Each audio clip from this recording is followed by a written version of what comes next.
Hi guys, आज मैं आप लोग के साथ एक बहुत ही ज़्यादा हेल्दी लड्डुओं की रेसिपी शेयर करने वाली हूँ। दो तरह के लड्डू मैं आपको बनाना बताऊंगी, जिससे बच्चे हो घर में या आपके हस्बैंड जो इस तरह के तीखे टाइप के लड्डू ना खा सके वो लोग भी खा सकते हैं। ओके जी, किसी भी तरह का आपको बॉडी पेन हो, अनईजीनेस हो, उसमें ये लड्डू आपको बहुत ही ज़्यादा हेल्प करेंगे। मैं पर्सनली इन लड्डुओं को घर में हर विंटर्स में बनाती हूँ। बहुत ही ज़्यादा हेल्दी और टेस्टी होने वाले हैं। चलिए तो इनको स्टार्ट करते हैं। सबसे पहले मैंने जो यहाँ पे लिया है 2 कढ़ाई ले ली है, बिकॉज मुझे 2 कढ़ाई लगने वाली क्वांटिटी ज़्यादा होगी लड्डुओं की। सबसे पहले मैंने अच्छा सा 1 चम्मच घी डाला, उसमें करीब 250 ग्राम मैंने बादाम लिए हैं और उनको अच्छे से रोस्ट होने रख दिया है। यहाँ मैंने एक और लोहे की कढ़ाई ली है, उसमें घी डाला है और यहाँ पे मैंने ली है ये गोंद, जो कि ठंड में खाई जाती है, बॉडी पेन के लिए बहुत ही ज़्यादा कारगर मानी जाती है। तो इन गोंद को मैं थोड़ा थोड़ा करके घी में खूब अच्छे से इसको फ्राई करूँगी। गोंद को जो है फ्राई करने में थोड़ा सा टाइम लगता है, और अगर ये कच्ची रह जाए या ये अच्छे से फूले ना तो ये दांतों में चिपकती है। इस चीज़ का आपको ख्याल रखना है। अच्छे से इसको हम फूलने देंगे। अच्छा सा घी गर्म होना चाहिए। आपका घी जितना अच्छे से गर्म होगा उसके बाद ही आपको गोंद को उसके अंदर डालना है और अच्छे से आपको देखना है, फूलते रहना है। इसका जो कलर है वो थोड़ा थोड़ा चेंज हो जाएगा, तभी आपको निकालना, उससे पहले नहीं निकालना, नहीं तो ये आपके दांतों में चुभने लगेगी और चुभेगी, एज इन दांतों में जो चिपकती है ना, वो बहुत ही ज़्यादा बेकार टेस्ट होता है और खाया नहीं जाता है।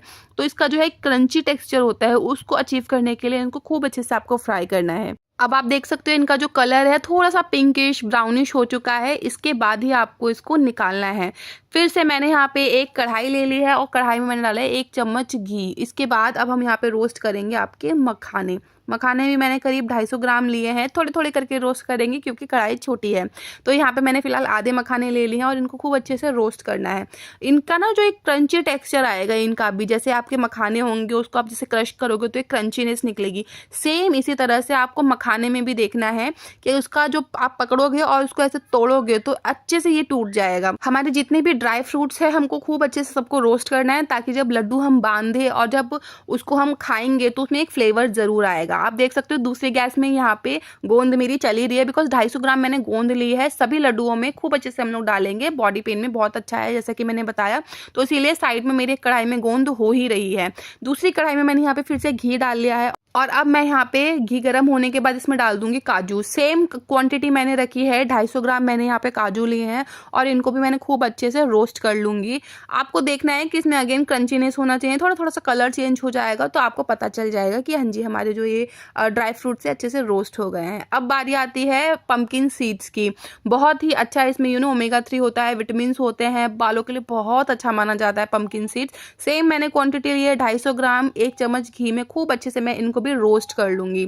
इसमें से ना चटकने की आवाज आएगी, आप देखोगे तो इस तरह से आप आवाज आएगी तभी आपको निकालना, उससे पहले आपको कोई भी अपना ड्राई फ्रूट नहीं निकालना है। ठीक है जी। सेम प्रोसेस से मैं यहाँ पे अखरोट को भी फ्राई कर लूंगी। गाइस, ब्रेन के लिए बहुत अच्छा होता है, ओमेगा 3 होता है, हम सबको पता है। तो अच्छे से इसको भी हमने रोस्ट कर लेना है और साइड में निकाल लेना है। एक पैन लिया है, पैन में 1 चम्मच घी डाला है और यहाँ पे मैंने ले लिए हैं सनफ्लावर सीड्स। खूब अच्छे से इनको भी रोस्ट करेंगे ताकि इसमें से चटकने की आवाज आए और एक क्रंचीनेस आ जाए। उसके बाद ही हम इसको एक ही बर्तन में सबको निकालते चले जाएंगे। मैं आपको दिखाऊंगी एंड में कि किस तरह से मैंने एक ही बर्तन में ये सारे जो भी है ड्राई फ्रूट्स इनको इकट्ठा करे हैं। ये सीड्स भी हमारे हो चुके हैं। एक बर्तन में मैंने साइड में निकाल लिया है, दोबारा से पैन में घी डाला है और अब मैंने डाल दिया है यहाँ पे मगज यानी कि आई थिंक खरबूजे के बीज होते हैं, हमारे यहाँ पे यही बोलते हैं। तो मैंने इसको भी 1 चम्मच घी में खूब अच्छे से इनको रोस्ट करेंगे चटकने की आवाज़ आने तक। मैं बार बार इसलिए बोल रही हूँ ताकि जितना भी आपका ड्राई फ्रूट्स है उसमें क्रंचीनेस बरकरार रहे और लड्डू खाने में टेस्टी लगे। ठीक है जी। अच्छे से इनको रोस्ट कर लेंगे और इसके बाद साइड में एक बर्तन में निकाल लेंगे। नेक्स्ट बारी आती है गाइस पिस्ता की। मैंने यहाँ पे पिस्ता लिया है करीब 100 ग्राम और 100 ग्राम पिस्ता को मैंने आधे चम्मच घी में खूब अच्छे से इसको रोस्ट करेंगे। रोस्ट करने के बाद ही हम लोग इसको निकालेंगे एक बर्तन में। आपको करीब 30 सेकंड से 1 मिनट तक हर एक ड्राई फ्रूट को आपको अच्छे से रोस्ट करना है। जो ज़्यादा टाइम लेगा उसमें 2-2 3-3 मिनट भी लग सकते हैं। पिस्ता हो गया है एक कढ़ाई पे और यहाँ दूसरी तरफ मैंने पॉपी सीड्स डाल दिए हैं। पॉपी सीड्स यानी कि हम इसको बोलते हैं खसखस। खसखस को भी आप खूब अच्छे से ऐसे रोस्ट करेंगे। इसको भी हम घी में ही रोस्ट करेंगे और अच्छे से रोस्ट करने के बाद आप देख सकते हो कलर भी इनका चेंज हो रहा है। ठीक है, तो अब हम एक साथ इनको एक बर्तन में निकाल लेंगे। अब बारी आ जाती है गाइस हमारा आटा भूनने की। मैंने यहाँ पे गेहूं का आटा लिया है। मैंने आपको बताया 2 तरह के हम लड्डू बनाने वाले हैं। तो एक कढ़ाई में मैंने यहाँ गेहूं का आटा लिया है और दूसरी कढ़ाई में मैं यहाँ पे ले लूंगी रागी का आटा। बच्चों के लिए जो हम लड्डू बनाएंगे वो हम गेहूं के आटे में बनाएंगे, और जो हम बड़े लोगों के लिए बनेगा बॉडी पेन के लिए और आयरन, जो फुल ऑफ आयरन होता है रागी का आटा, बहुत सारे मिनरल्स होते हैं, इसीलिए मैंने यहाँ पे 2 तरह के आटे लिए हैं। एक रागी का आटा है और ये वाला है हमारा गेहूं का आटा। खूब अच्छे से भूनना है, 20-20 मिनट तक मैंने इनको भूना है मंदी आंच पे, ताकि इनका जो कलर है अच्छे से चेंज हो जाए, किसी तरह का कच्चापन ना रहे और अच्छे से खाने में ये टेस्टी लगे। हम जब लड्डू बनाएंगे इनके जो टेस्ट आए, ठीक है। तो आपको इस चीज़ का ध्यान रखना है कि आपको अपने आटे को खूब अच्छे से उसको रोस्ट करना है, ठीक है। कलर चेंज होने तक आपको चेक करना है, ठीक है जी। आटा हो गया है, अब मैंने साइड में निकाल लिया है और यहाँ पे मैंने ये लिया है खोपरा, यानी कि आप इसको बोल सकते हो नारियल का जो क्रश्ड होता है, नारियल का पाउडर अच्छा सा होता है। हमने उसको भी बिना घी के इस बार हमें इसको रोस्ट करना है, क्योंकि नारियल में अपना ही एक मॉइस्चर होता है, इसलिए इसमें घी की ज़रूरत नहीं होती है। इसको भी खूब अच्छे से रोस्ट करना है, इसका कलर चेंज हो जाएगा तब तक। उसके बाद इसको सेम बर्तन में निकाल लेंगे। अब आप देख सकते हो मैंने कढ़ाई में लिया है 1 चम्मच घी और मैंने यहाँ पे डाली है कमरकस। दोस्तों ये कमरकस जो होती है ना, कमर में दर्द जितना भी है आप लोगों को, बहुत इससे आपको आराम लगने वाला है। प्रेगनेंसी के बाद डिलीवरी के बाद एक्चुअली ये लड्डू खाए जाते हैं और उन लड्डुओं में इस तरह से कमरकस बहुत अच्छे से डाली जाती है, जिससे कमर में जितना दर्द होता है, जितना भी आपको बॉडी में पेन होता है, वो बहुत ही आराम से निकल जाता है। इसका नाम ही आप देख सकते हो कमरकस, यानी कि स्पेशली ये कमर के लिए बनी है। आप इसमें अच्छा सा घी यूज़ करोगे और इसको खूब अच्छे से प्यार से इसको रोस्ट करते जाओगे। रोस्ट एज इन इसको अच्छे से फ्राई करना है घी में। जिस तरह से हमने गोंद किया था फ्राई, उसी तरह से इसको भी करना है, लेकिन ये फूल के बहुत ज़्यादा मोटी नहीं हो जाती है। ये उतना ही इसका पार्ट रहता है, लेकिन ये धीरे धीरे फूलती रहती है, तो इसको भी टाइम लेके अच्छे से गोंद की तरह इसको फ्राई करना है। उसके बाद साइड में इसको निकालते जाना है एक बर्तन में।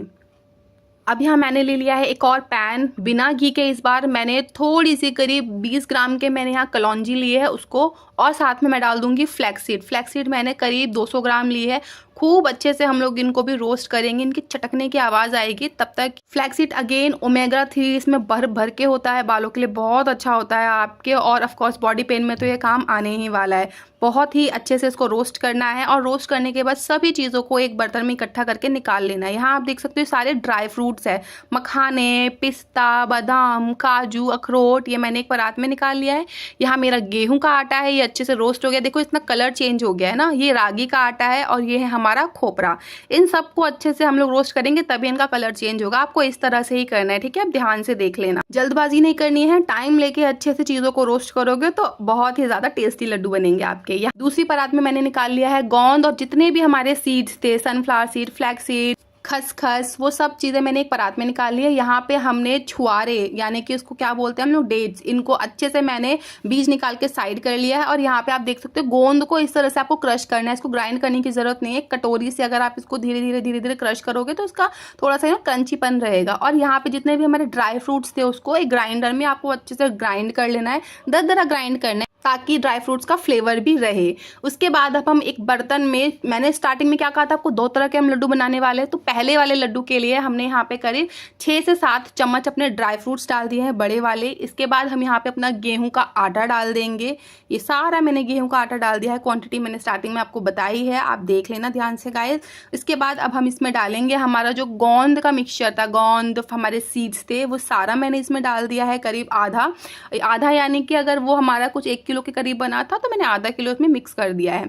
इसके बाद हम डालेंगे यहाँ पे अपना खोपरा, जितना खोपरा था उसका आधा खोपरा मैंने इसमें डाल दिया है। उसके बाद अब हम यहाँ पे डालने वाले हैं कुछ हमारी जड़ी बूटियाँ, जैसे कि ये सबसे पहले मैंने डाला है इलायची पाउडर, फ्लेवर अच्छा हो जाएगा इलायची पाउडर से। इसके बाद मैं यहाँ पे डालूंगी दालचीनी देख लो आप, मैंने करीब आधा चम्मच ली है इस पूरे मिक्सचर के लिए। इसके बाद हम इसमें डालेंगे अश्वगंधा का पाउडर। आप देख सकते हो मैंने करीब 1 चम्मच पूरा भर के इसमें डाला है। बहुत अच्छा होता है सर्दियों में, या आप प्रेगनेंसी के बाद, डिलीवरी के बाद इसको खाओगे तो बहुत ही आपको आराम लगेगा आपकी बॉडी में। यहाँ पे मैंने ले लिया है शतावरी का पाउडर, ये भी करीब मैंने 1 चम्मच डाला है इसमें। शतावरी ऑफकोर्स हमारे हार्मोनल बैलेंस के लिए बहुत अच्छी होती है। उसके बाद मैंने यहाँ पे मीठे के लिए इसमें डाला है आपका देसी खांड मैंने करीब इसमें आधा किलो डाला है। अच्छे से मिक्स करेंगे। इसके बाद मैं इसमें डाल दूंगी हमारे जो सीडलेस हमने खजूर रखे थे, डेट्स, वो इसमें हम लोग मिक्स कर देंगे, ठीक है। अब इस मिक्सचर को रख देंगे साइड में। दूसरे वाले बर्तन में डाल देंगे हम लोग जितना भी हमारा सामान था, जैसे कि ड्राई फ्रूट, सीड्स, गोंद, हमारा खोपरा, रागी का आटा और हमारे डेट्स, जितना भी हमने सामान बनाया हुआ था, जितना भी हमने रोस्ट करके रखा था, सब इकट्ठा हम लोग कर लेंगे इधर, और यहाँ पे एंड में डाल देंगे इसमें कमरकस। ठीक है जी। अब हम इसमें डालेंगे हमारी और जड़ी बूटियाँ जो हमारी आँखों के लिए अच्छी होती है, जो कि होती है हमारी दखनी मिर्च। पूरी मैंने 50 ग्राम इसमें दखनी मिर्च डाल दी है, आंखों के लिए बहुत अच्छी होती है। जितने भी चश्मे लगे हुए ना आप लोगों के सब उतर जाने हैं। इसके बाद मैं डाल दूंगी इसमें सौंठ का पाउडर। ठंड में खाया जाता है एक्चुअली ये, लेकिन बॉडी पेन के लिए आप इस सौंठ के पाउडर को कभी भी किसी भी लड्डुओं में यूज कर सकते हो, बहुत ही ज्यादा यूजफुल होता है। ठीक है। इसके बाद अब हम डालेंगे सेम अश्वगंधा का पाउडर। जो अश्वगंधा मैंने दूसरे वाले लड्डू में डाला है वही पूरा 1 चम्मच अश्वगंधा भर के हम इसमें भी डाल देंगे। बहुत ही अच्छा होता है गाइस बॉडी के लिए। इन सभी जड़ी बूटियों को आप लोग यूज करा करो। ये शतावरी का पाउडर यहाँ पे मैंने ले लिया है। शतावरी का भी पाउडर जो हमारे इंटरनल हार्मोन्स होते हैं फीमेल्स के, उसको बैलेंस करने के लिए बहुत अच्छा होता है, बहुत ही ज़्यादा कारगर माना जाता है। इसके बाद मैंने यहाँ पे डाल दिया 1 भर के चम्मच पूरा दालचीनी का पाउडर। बहुत ही ज़्यादा फ्लेवरफुल बनेगा ये वाला लड्डू। काली मिर्च भी डाल दी है मैंने साथ में इसमें 1 चम्मच। इसके बाद मैंने यहाँ लाजवंती के ये बीज हैं, बहुत ही ज़्यादा माइल्ड है इनका टेक्सचर, तो मैंने वो भी डाल दिया इसमें। मीठे के लिए डाल देंगे इसमें देसी खांड हमारी। आप चाहो तो स्किप कर सकते हो, खजूर से और किशमिश से ही आपका काफ़ी अच्छा फ्लेवर आने वाला है, और ऑफ कोर्स ड्राई फ्रूट्स है तो उतनी मीठे की ज़रूरत नहीं पड़ेगी, लेकिन मैंने यहाँ पे तब भी डाल दिया है क्योंकि इसमें हमारे काफ़ी सारी जड़ी बूटियाँ डली है जिनका जो टेक्सचर होता है थोड़ा सा कड़वा होता है, कसैला होता है, तो उसको बैलेंस करने के लिए मैंने इसमें देसी खांड भी अच्छे से डाली है। खूब अच्छे से दोनों हाथों से इस मिक्सचर को मिक्स करेंगे ताकि जितना भी हमारा पाउडर है वो एक साथ मिक्स हो जाए और कहीं भी किसी तरह का कुछ पार्ट रह ना जाए। तो इस तरह से हम लोग इसको पूरे अच्छे से मिक्सचर कर लेंगे। और अब हम एंड में डालेंगे इसमें घी। गाइस ये घी का जो क्लिप था वो मेरे से डिलीट हो गया था, बट फिर भी मैंने आपको यहाँ दिखाने के लिए, देखो यहाँ मैंने घी मेल्ट किया हुआ था ऑलरेडी, और इसको मैंने अच्छे से पार्ट कर करके लड्डू बांधे हैं घी से।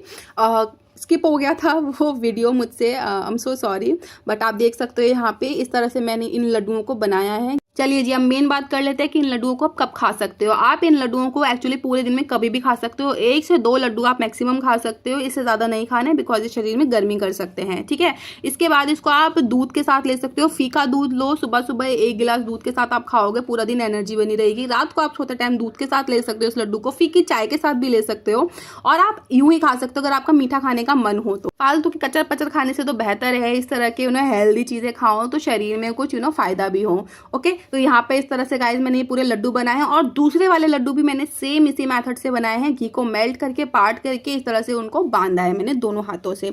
बहुत ही ज़्यादा डिलीशियस बने, मेरे घर में सबको बड़े पसंद आए हैं। ये लड्डू स्पेशली मैंने मेरे लिए और मेरी मम्मी के लिए बनाए थे, और मेरी मदर इन लॉ के लिए, क्योंकि हम लोगों के ऑफकोर्स बॉडी पेन रहता है। और दूसरे वाले लड्डू बच्चों के लिए बनाए थे, बच्चों के लिए और हस्बैंड के लिए, बिकॉज वो ये थोड़े तीखे तीखे लड्डू खा नहीं सकते हैं, तो इसलिए उन लोगों के लिए मैंने ये वाले लड्डू बनाए थे। 2 तरह के लड्डू बनाए। दूसरी वाली ट्रे में आपको दिखाती है, जैसा कि मैंने बताया वो स्किप हो गया था, इसीलिए वो ट्रे ऑलरेडी बन के ऊपर रखी हुई है। और इस तरह से गाइस ये पूरे आप मानोगे नहीं, इतने सामान में करीब मैंने पूरा 10 किलो लड्डू बना लिए। 5-6 किलो ये वाले बने हैं रागी के आटे के, और 3-4 किलो हमारे लड्डू बने हैं गेहूं के आटे के। बहुत ही ज़्यादा डिलीशियस बने। आप लोग ज़रूर घर में इसको ट्राई करना और मुझे कमेंट करके बताना कि आपको ये रेसिपी कैसी लगी। ये देख लो आप जी, दूसरे लड्डू ये रखे हुए हैं बन के हमारे ऊपर, और मोटे मोटे लड्डू बने हैं, इसीलिए इसकी क्वांटिटी आपको कम लग रही होगी। Thank you so much.